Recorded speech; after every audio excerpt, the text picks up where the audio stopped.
Why, hello, everybody. It's really great to see you today, and I'm excited for this class that we're going to have today. We're talking about the impact of music.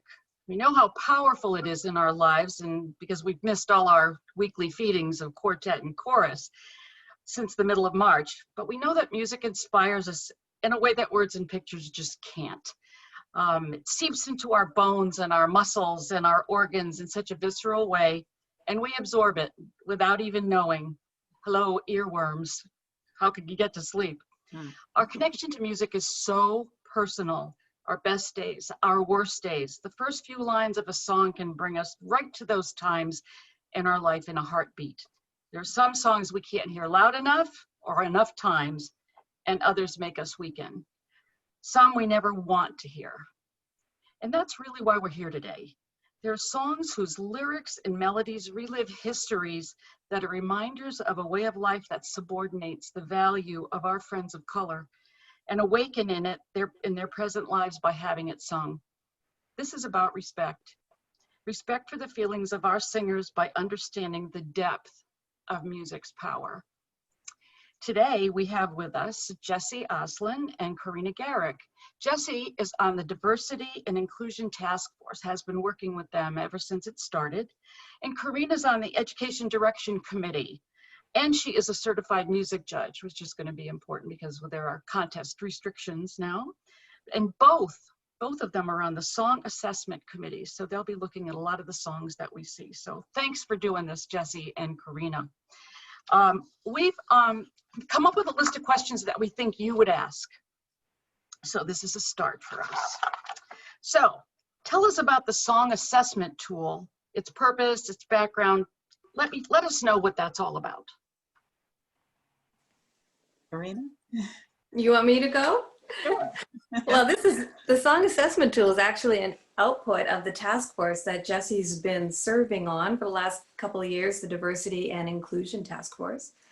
And in June, the International Board made a decision that we would not allow the performance in Sweet Adelines of songs with racist messages, lyrics, messages, or history. That's the wording.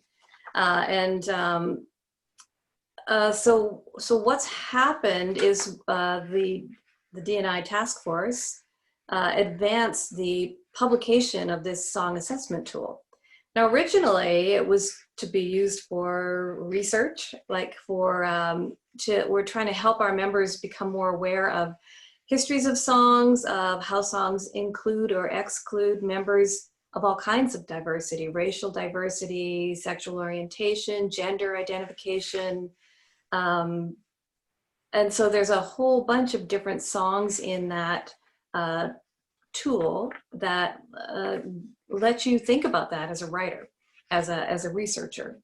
So we're actually, though, refocusing the tool right now. It still asks us to think about all of those things, but we're using it as a way for our members to understand what will be admissible on a Sweet Adeline stage and what won't be admissible on a Sweet Adeline stage based on the board's decision to eliminate songs from our repertoire with racist lyric, message, history. So that's what the song assessment tool is. Jessie, I don't know if you want to add anything to that. You've been with it since it was a baby, and now it's kind of an adolescent. We're breaking it out and using it in the public. No, I think you covered it very well. All right, good. Now, why now? It's out now. Is this a political issue? No, we have been discussing the problematic nature of these songs for many years. I believe that what's currently happening in our news may have sped up the delivery of this tool, but this tool has been in the making for quite some time. I know personally that we have been having these discussions since the late 90s to try to re-educate people about the problematic nature of these songs. And I believe that what has been happening in our landscape throughout the country has probably brought it to the forefront. Okay. Corinna, do you want to say something about that? Yeah, this is not, it's not a brand new topic in barbershop, in all barbershop organizations. We're singing music from a period of time that celebrates some things that we don't want to celebrate anymore. And it's hurting our members of color and our audiences as well. And maybe not just people of color either. Many people have negative reactions to the type of music that is pervasive in our repertoire. We've taken a number of steps in the past to try to educate through articles or through the Diversity and Inclusion Task Force, through certain events at International, but they're not strong enough or robust enough to really get the repertoire out of our organization. So I think the events of this year just acted as a catalyst, maybe just to say, you know what, we've been talking about this for long enough. We've been talking about this for 20 years, maybe longer. It's just time to move forward and make a better organization, you know, have better repertoire, not sing these songs that are hurting people. Great. So Thank you. yeah, it's been a long time Okay. in the making. Now, does any song that is not inclusive become inadmissible? Religious songs, songs with he or she in them. What is the focus of this? The focus is anything that's racially derogatory, anything that can exclude a group of people based on race. We are not focusing at this point on any other type of exclusion, but we are asking people as they work towards becoming actively inclusive in their choruses that they consider their repertoire, all of their repertoire. But for now, this is for contest purposes. Okay. I'd like people to have the conversations, you know, to really think about, you know, how simple would it be to make, is a lyric change appropriate to make a song more inclusive for sexual orientation, for example? Can you neutralize pronouns? Is that going to be an acceptable solution if you have members who are trying to sing around a he, she love story? Or in the case of race, in most cases, lyric change is not going to be appropriate. You know, it's not going to erase the history of the song. So in fact, I would say in all cases, it's probably not going to erase the history of that song, you know, so we'll be looking to eliminate those. But we're just asking people to think about what it means when they choose repertoire that is limiting member experiences and audience experiences or causing harm. Larry, I'm going to ask this question. I understand the discussion. How do people, you know, I can hear voices saying, well, what if the majority of my chorus wants to sing holiday songs, Christmas songs, and do I not sing any songs because I have a couple of people who don't want to sing them? What is this up to the chorus? Is this what you're saying? You want the discussion to happen in the chorus or quartet? I would guess quartets are probably easier, but in the chorus, you're saying that be aware of these differences and talk about them. I think the theory is once we know better, we do better. You know, if we can create awareness in all of our leadership across the organization, I think people will make the right decisions for them. And there are lots of different situations around the Right. organization, right? But I think awareness is when we really start to internalize and learn about maybe things we hadn't thought about before, and how we want to behave. Once you know better, you do better. Well, and I think too, we're addressing things now. You know, it's not, if I don't think about it, it won't be there. Yeah. You know, if I don't think about it. Great. Okay. So, how the decisions. So let's talk about the music, figuring out the music, doing the research, and I think it would be great for everybody to know how this is all going to work out with the song assessment tool. Who makes the decision? How does it all work? And I know it's mostly for contest music right now, but we're hoping that everybody does puts their repertoire through this song assessment tool. So explain what's going to happen. For competition, it'll be required that you submit the music that you plan to sing through the song assessment tool, which is a questionnaire, and maybe Jessie can talk a little more about that after. But the competitors, you'll all need to submit the songs that you're planning on singing, and if you're not sure what song you're going to plan to sing, like quartets, often we have a few songs on the hook. You may have to research 3 or 4 songs and submit those through the tool. And then that will go to the song assessment committee, and they'll rank it as admissible or inadmissible. But before you can get on stage and compete, so as not to put the judges in the position of saying, hey, that's not a good song or that is a good song in the pit. We don't want to be doing that in the pit. We want all that vetted in advance.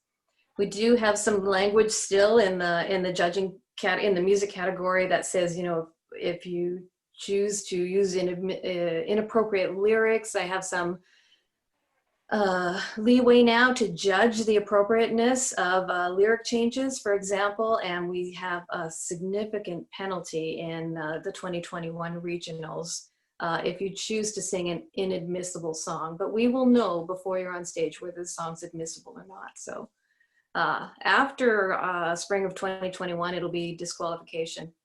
So we're just given that little sort of breaking in period, but after that, it's just a hard no, and will probably interrupt the performance. So don't sing them.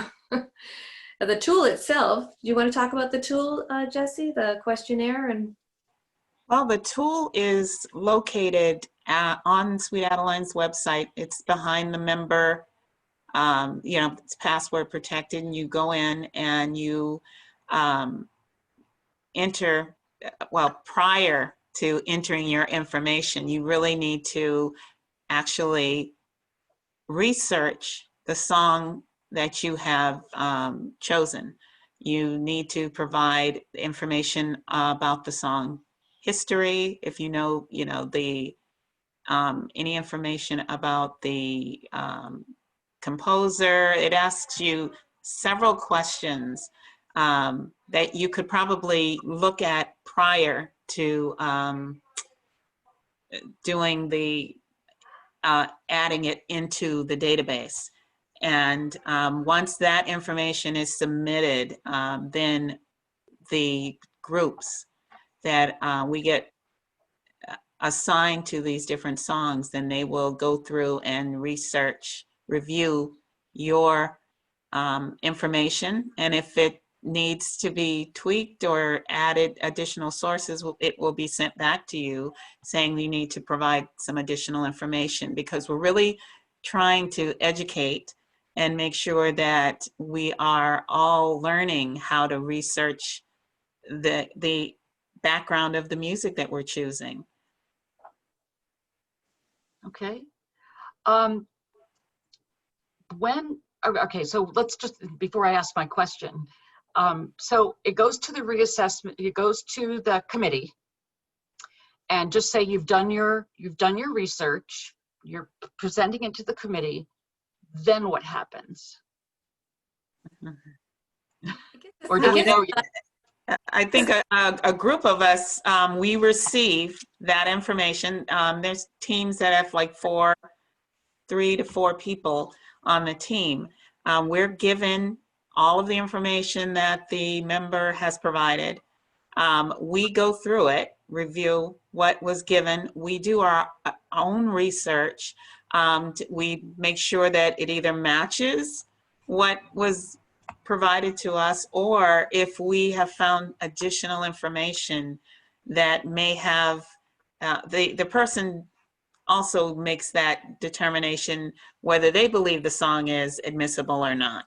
And we will either confirm yes or no based on this information. And we always provide that information to the individual so that they can review it as well. But it's not one person, it's a group that makes a decision. And even if that group doesn't feel, if there's any type of conflict within that one group, it is passed on to a different group to make sure we're really, this is not just a rubber stamp no committee. Everybody is making every effort for due diligence and making sure that we do thorough research. And that you're also in agreement for what this song means. That's wonderful. That's great. Corinna, were you going to say something? Well, there's probably like about 20 member volunteers involved behind the scenes in all of this. So as they come through the database, they get assigned to a team, like Jessie said, and we research. And sometimes you have to consult across the other team leads, and they'll ask their teams to weigh in. We've had, a lot of them are very straightforward, you know, yeah, this is great. Most of them are, yeah, this is good, no issues. And some of them are definitely not. The songs that we're probably all familiar with as an organization, the ones where we have the bigger discussions are sort of the surprises. You know, when the research is done, there's some surprises in there, or maybe looking at historically some of the ways that songs were used in deciding if that is, you know, a showstopper or not. So that's where we need the longer discussions. For us, it's a learning process. None of us are musicologists or language experts or historians. You know, we're all moving along our own learning curve as well. Just like we hope the membership will, as you guys, as everyone else gets into using the tool and submitting these things. So the people who are probably the most impacted by this would be directors, because they are the ones choosing music, and quartets who choose their own music. So would you recommend, I mean, obviously we know directors, should we just get a baritone to do it? Is that what I want to know? Should we just get the baritone section on it and get it done? I mean, they're the ones I would trust, quite frankly, not the tenors. Yeah, not the leads. No, definitely not the basses. Not the basses. But the baritone. Every music judge in the organization has done at least one. If you think the music judges are all baritones, we're not. But you know, we are detail-oriented people. So right. Yeah. So that, what do you have any recommendations about how a director or how a group might go through it? I off the top of my head, I'm thinking, in looking at, I mean, my contest music is in a way simple. It's two songs, and I'm actually going to have 4 songs done, because my next package that I'm thinking of, I'll want to clear that through. But my repertoire, I would want to go through my repertoire. Like you said, there are some surprises. I don't know of anything other than a spiritual, which we'll talk about later. I did talk to Jessie about that. And so would you recommend that a chorus kind of do what Sweet Adelines has done, but maybe make a small team or group who does some research and gather together and talk about it with the director? And what do you, I mean, I know this is off the cuff. I'm just asking as a director. Well, I think it is a good idea to have more than one person involved in this. The more people that you educate within the group, I think you're always going to improve the, I guess, the quality control. Because one person making the decision I have one perspective, and then the next person has a different perspective. So the more perspectives that you can get in there, I think you might have a better opportunity of covering your bases. Okay. Good. Because I have very different experiences than the next person. So I do think it's important. But if you're a very small chorus, you might only be able to have 2 or 3 people that are involved in that. And I think it should be the people that you have as part of your music team. I think that's a good start, to always use your music team, because they should be learning about the music. I mean, that's part of growing in leadership. Great. Good. That's good information. And I guess quartets will, the baritone will do it. But anyway, I was thinking too, when you were saying about all of these songs going through the assessment tool, and then there are those that are acceptable and there are those that are not acceptable. Will there be a catalog of songs that eventually members could, obviously the heavy lifting is going to be done in the next couple to 3 years, because that's when we're going to be going through all the old stuff. And I mean, let's face it, as we start now, things will be different. So when, just say, let's see, I'm trying to think of a common song that's done it. Okay, say going to be some changes made.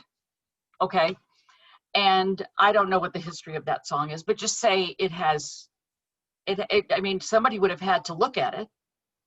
So why would I get to know the history of it? Would you get to know the history of it? Yeah, I mean, so if that's been a song that's been done, and I check it in the assessment tool and it's a good song, then I don't have to check. Or if it's not a good song, I don't have to. How do I learn if somebody else has done the research on the song? So when you go to the Sweet Adeline website, you'll see there's an evaluation database that's available to you. You can see what songs have already been through the assessment process and what the result was. And then there's a link in that, it's a spreadsheet. There's a link in that spreadsheet that will take you to a song that has all the details of the research. And so that's the research from the submitter, plus the research that the song assessment committee would have added if they added anything to it. So that's been just groomed to remove personal information and the original person's name, that stuff. Yeah, but yeah, definitely. You can click on that link for a changes medley, and if it was admissible or inadmissible, it'll tell you why. It'll tell you what were the things that you want to know about this song, and it also tell you all of the answers to the other questions. Here are some areas in diversity, equity, and inclusion that you might want to think about if you're planning to use this song in your that's great. That's really great. I was hoping that when you were saying about we were doing our own research for our learning, and then I thought, I actually wrote this note, are others going to get the benefit of, because that's part of the education. Yeah, what you said about the heavy lifting happening in the next 3 years or 2 years, I think 2 years, because we kind of do a 2-year cycle, don't we, around who comes to which contest. And yeah, it's going to be, the heavy lifting will be in the next 2 years. And then I think it'll just be business as usual. Yeah. There's so many songs to sing, so many songs out there. We're not going to miss the few. But remember that Sweet Adelines has also been proactively going through their list of music and removing some of the songs out of the catalog. So that is also happening in conjunction with this. So I do think as we move forward, these titles won't be seen. But I also know that we all have music we go back to that might be 5 or 10 years old, but eventually those will get weeded out, because by the time they go to the assessment tool, it may already have been researched. Well, and I think too, there's a new generation coming up. They're wanting different music. And so I think that the ones that some of us grew up or were new members singing are not sung anymore. You just Yeah. don't hear them because people were wanting new music. So I do think that, you know, I think things are changing. That's all It's a part of life, you know. Great. Okay. Let's see. Another question. We talked about how you go about doing, oh, let's talk about, yeah, how would you go about doing research on a song? What type of resources are available? Well, Sweet Adelines actually has a list of resources in the area where the song assessment tool is. They will be able to use that information for finding out song history. There's so many, there's a huge list of them. I think that it would save people time and frustration if they started with that list that's already been provided, because a number of us have been using those resources. I just think, why recreate something that already exists? Right. Yeah. No, that's great that they're there. That's wonderful, because otherwise I would be Googling and then just getting frustrated. So it's nice to know that somebody's given me a roadmap. That's great. It's Right. a pretty extensive list too. It's a pretty Good. extensive list, and you know, you can find original sheet music up there. That's a great place just to start. Even find that original sheet music. You'll be surprised sometimes at what it looks like, or what the original lyrics are. And lots of the universities have, or the Library of Congress, I think, is one of the resources listed. There's other universities that have big collections of historical sheet music. Wow. It's really interesting once you get into it. I bet. It Well, takes me 30, 40 minutes to do like a light research of a song. I'll bet it takes Jessie longer because she's a really good researcher. Jessie, you're not a baritone either. I don't get it. No. She's a director. But I also think if you look at secondhandsongs.com, not only do they provide you with the information about the song, but the first person that performed the song as well.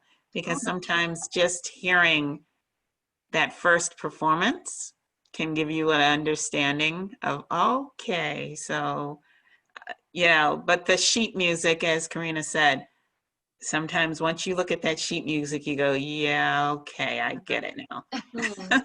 Yeah. You know, thinking as an expression judge, let me just, you know, go off track here for a minute. I think that one of the benefits of this is when you look at the music, and at least the music that is acceptable, you're going to know why it happened and why those lyrics happened. And I think that can also help you in figuring out what to do with the song, or how, I don't know, I think it could be a little treasure trove of all kinds of things that benefit your music.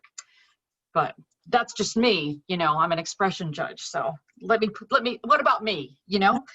Anyway, so you talked about some interesting songs, that surprises, you said surprises.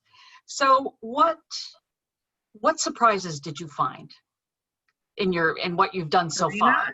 Corinna, I'd be happy to let you take that one. I'll start because I'm on the team that got the assignment of Put Your Arms Around Me, Honey, which, you know, is kind of a beloved song. I know I've sung it in a quartet somewhere with Cuddle Up as a medley, and you know, it's a song about love and being giddy in love, and that's how I know that song in my experience. So when we looked at the research that the submitter had done, and Jessie just referred to original performances, well, that song was originally performed by somebody called a coon shouter. So this is a vaudevillian performer who is mocking playing a black character and doing it in a mocking and derogatory way. And that song was actually written for that purpose, because it has references to, it has markers in it. It has references to chicken and gambling. It has foolish and silly words about falling in love, because what a ridiculous notion that was to people who wanted to oppress, I guess. or ridicule Black people. No kidding. And so this is the early performance of it. Now it was picked up by a Broadway musical, which was not, and they didn't perform those second set of lyrics, and it had a whole other life after that. But it started that way, and it was created for that purpose. So this is one where we did a lot of consultation across the teams, because my team we were conflicted, because this was like, what? Surprising. Of course, when we checked around, Jessie knew the history of this song. Other members that we checked with who are Black knew the history of this song. So, like I said earlier, know better, do better. We had a lot of discussion about it. Wow. In the end, though, we decided it was inadmissible. Another example, though, Jessie, maybe you want to share the other example. Oh, which was Jingle Bells. Yeah. Stop. Yes. Someone had actually submitted information that talked about the song being written by a composer who had done coon songs. And so they felt that this probably meant that Jingle Bells was also done that way. And so I think we had to go through, and our group did some additional research to prove that that was not the case, that the way the song was co-opted into vaudeville and coon performance afterwards. But the original lyrics of the song had no racial markers in it. The individual who wrote the song, I found lyrics to many of his other songs, which there is no question that the protagonist in the song was Black, because of the different markers, the Black vernacular language, the always trying to minimize the intelligence of the individual. So Jingle Bells did not have that. So I believe what happened was this song was written, and then the vaudeville people thought, wouldn't it be funny to, put Black people in the snow? You imagine them owning sleds and owning sleighs and things, like riding the horses and kind of mocking that way. So that's how it got performed, but it was not the original intent. So what was the decision on that? It was that it is admissible it's able to remain in our repertoire. That's so amazing, though. I mean, Jingle Bells. I know. Wow. These are difficult discussions too. Yeah. I can tell you, people are losing sleep over this Yeah. in the Song Assessment Tool Committee. I mean, we want to do the right thing, and the nuance of, hey, that song was written with the intention of humiliating Black people. This song was co-opted into it, but maybe not written for that purpose, and that's different. That is different. Yeah, because vaudeville, coon songs, those were popular within a certain era. And so, of course, it's going to be performed in that venue. That does not necessarily mean that song had that original purpose. It was just like we see on the variety shows of today. Sometimes you'll see a strange song. I mean, even in Sweet Adelines, we sing songs that are popular from the popular time frame, and not really what was a standardized barbershop song, but we're trying to be relevant to our audience. And so that's what was happening then. That's always happened. Gosh, that's just amazing to me. That's amazing. Any other songs pop into your head that you think of that were surprises? Any contest songs? Contest songs. Well, Put Your Arms Around Me would be a Yeah, contest song. right. Most of what we're looking at right now are contest songs, and like I said earlier, most of them they'll go through fine. They'll go through fine. The ones that obviously we're eliminating are the Mammies songs, any of Right.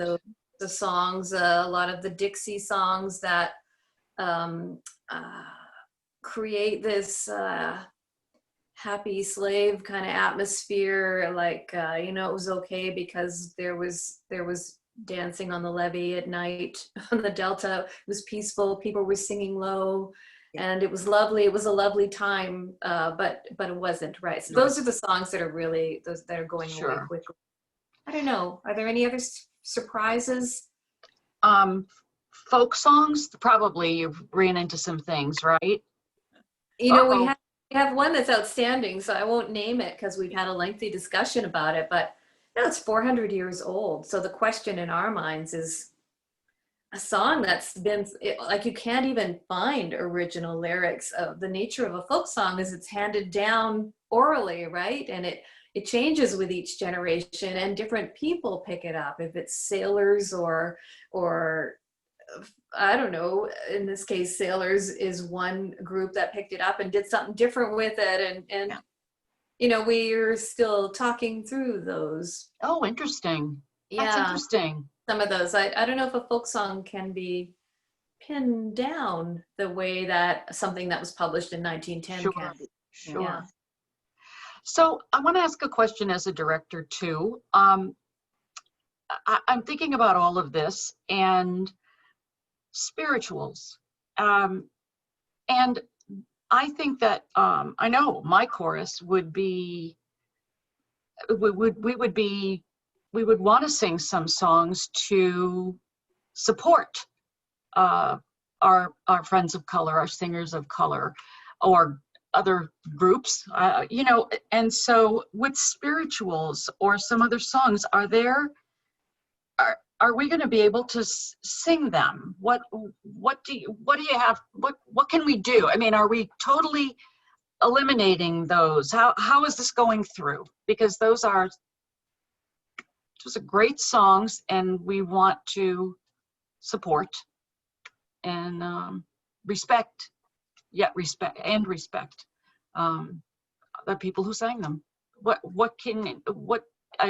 can't imagine there's been decisions on that, so I'm just throwing that out there to confuse you and make you uncomfortable. I don't think that there's any, there's nothing that's been decided at the international level about spirituals. I do think, again, it's just as Corinna had talked about, when you're thinking about being inclusive, making sure that when you are picking music that you're thinking about the lyrics, what the lyrics mean, and that you're performing them authentically. Whether it's something your group can perform authentically with understanding. I think that you can be reverent to music and true to it without necessarily having had the actual experience. And I think you can use it as an opportunity to inspire your audience, inspire the members that are singing it. And I also think you can, by not doing your proper research, you can misinterpret the meaning of a song and then communicate it or perform it in a way that is disrespectful or makes it seem irreverent. So I think you have to be very careful about looking into the song history. I'm not of the belief that only Black people can sing spirituals. That's not my personal belief, but again, Black people are not a monolith. So that's just an opinion that I have. I have seen performances that have been done very respectfully. Coastline did Follow the Drinking Gourd, and I felt the way they did it was very respectful. They had someone actually telling you what the drinking gourd was, you know, that it was the Big Dipper that the slaves would follow to get to freedom. And having somebody explain that in the beginning of it, and then the way they sang it was that you could feel that it was the joy of actually making it to freedom.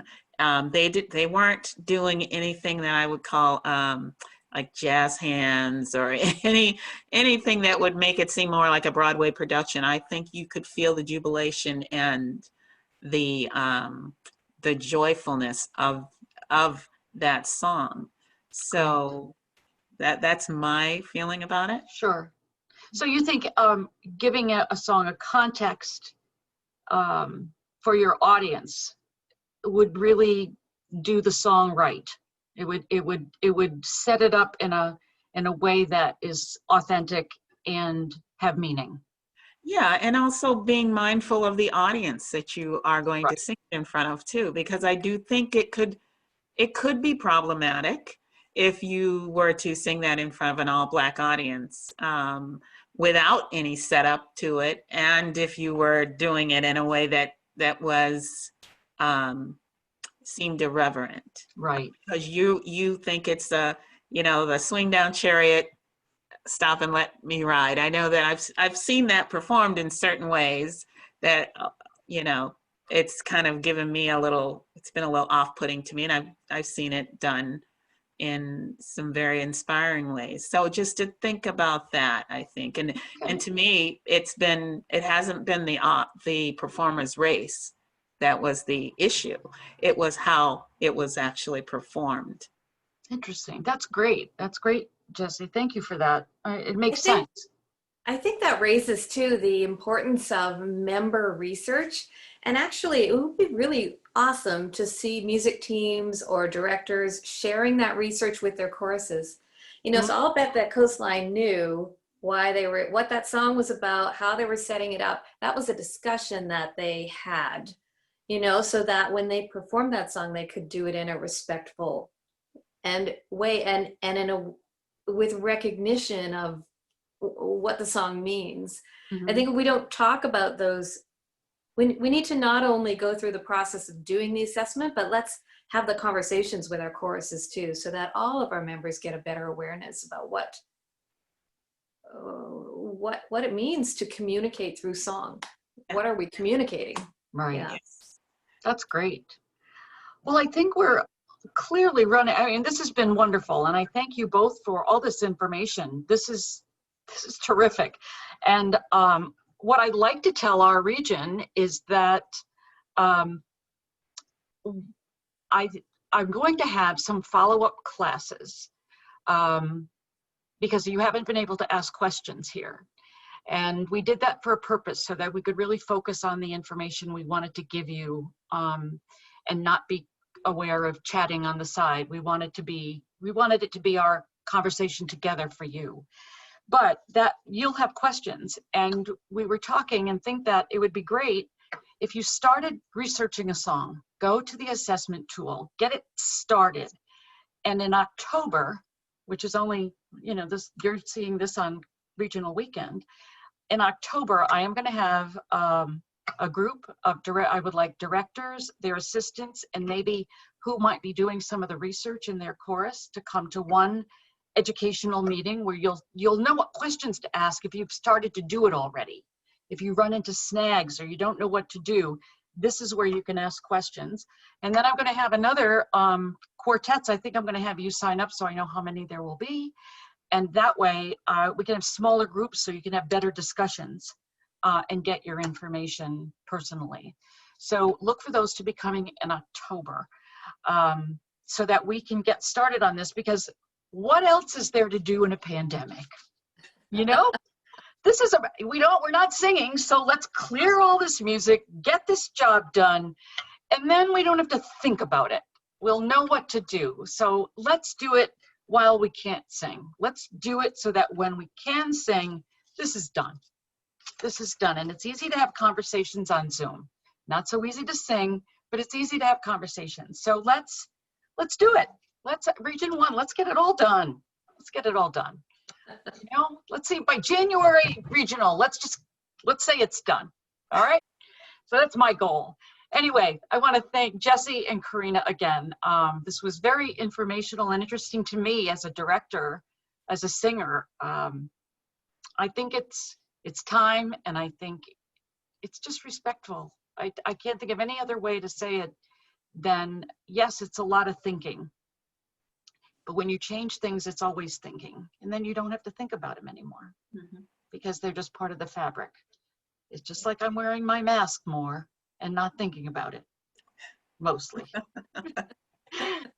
Change is tough, but it's always this is for the right reason. So I thank you both, and I wish everybody a wonderful afternoon, and I hope you've enjoyed the weekend.